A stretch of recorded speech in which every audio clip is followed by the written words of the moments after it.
All right, so tonight we are diving into a story that is, well, it's kind of right on that perfect line between hilarious and genuinely terrifying. We're talking about a small Punjabi village that learned, let's say, the hard way, that maybe, just maybe, some legends should be left alone.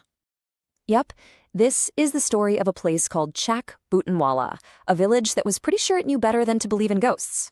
It's a story about a prank, a group of, let's call them questionable heroes, and a well that was about to have the last laugh. So I want you to picture this village. By day, it's totally normal. Buffaloes wandering around, kids playing, a bunch of uncles arguing about politics.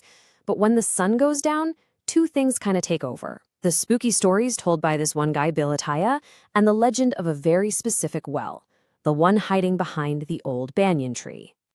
Now, every great village rumor has to start somewhere, right? And for this one, it all kicked off with Gama, right here at the local tea shop. He was about to say something that would get the whole village talking. Can't you just see it? Gama leans in, all serious, swears on his most prized possession, his buffalo, and after this brief, dramatic pause, the whole tea shop just explodes with laughter. They're all teasing him, saying it was probably his wife yelling at him to come home. But Gama, he is not laughing. And that genuine fear in his eyes, well, that was all the dare a few local guys needed. And just like that, what started as a joke turns into a real mission. A late-night quest to go and confront the supernatural, and it's taken on by a crew that was, let's just say they were uniquely unqualified for this kind of job.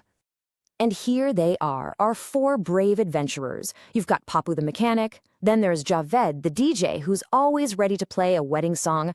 We have Chotu, the self-proclaimed martial arts master, and of course Gama himself, who is now being dragged along on an adventure he desperately, desperately wanted nothing to do with.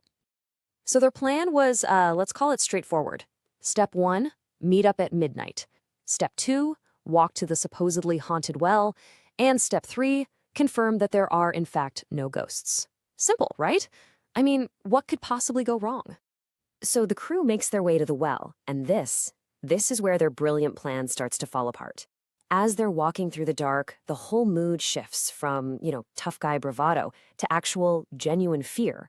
The dogs are barking, the wind is picking up. It's like even the local animals know something's up. This little exchange between Chotu and Papu, it just perfectly captures the mood. The buffaloes are just staring, and in the middle of the night, it feels like they know something our heroes don't. So they finally get to the well, this dark, gaping hole that the story says looked like someone had spilled night into a hole. Of course, who else but Javed the DJ decides he needs to break the eerie silence. In this moment of completely unearned confidence, he just leans over the edge and yells right into the darkness. His voice echoes for a second, and then complete, dead silence. For just a second, it seems like, hey, mission accomplished. They can all go home, have a laugh, and make fun of Gama forever. But that silence doesn't last long. A sound starts to float up from deep inside the well. It's not loud, it's not a yell, it's a whisper. And that whisper changes everything. See, the well doesn't just whisper. It whispers a name, Javed's name. And in that one instant, all his DJ swagger just evaporates. The well knows who he is. But then it gets even weirder. The whisper comes again, this time with a request. Javed, play music. And Papu, he just completely loses it, screaming this terrified and honestly hilarious question. The situation has officially gone from spooky to just plain absurd. You think they stick around to take requests? No way. They turn and they run. I'm not talking a jog, I'm talking a full-on, panic-fueled sprint back towards the village. But the night, oh, the night was not done with them yet. As they're scrambling through a field, they hear it. Footsteps. Something or someone is right behind them, and it's keeping up. The terror level just shoots through the roof. So Chotu, our kung fu expert, he shouts the #1 rule from every horror movie ever, which naturally has the immediate and opposite effect. Everyone at the exact same moment looks back. And this is what they see. Literally the most stereotypical ghost you could ever imagine. A floating white sheet, arms out, moving slowly toward them. It is pure chaos. Papu apparently jumps over a buffalo, Javed drops his precious speaker, and Gama just faceplants right in the mud. So this is the moment. This is when total terror finally collides with the truth. They all collapse in the village square, basically getting ready for the end, as the white figure just calmly steps into the light. And the terrifying ghost is Billa Taya, the village storyteller himself, just wrapped up in a bedsheet and holding a little mobile phone speaker. He'd been hiding near the well the entire time, playing the whispers he'd recorded earlier. The whole thing was a prank.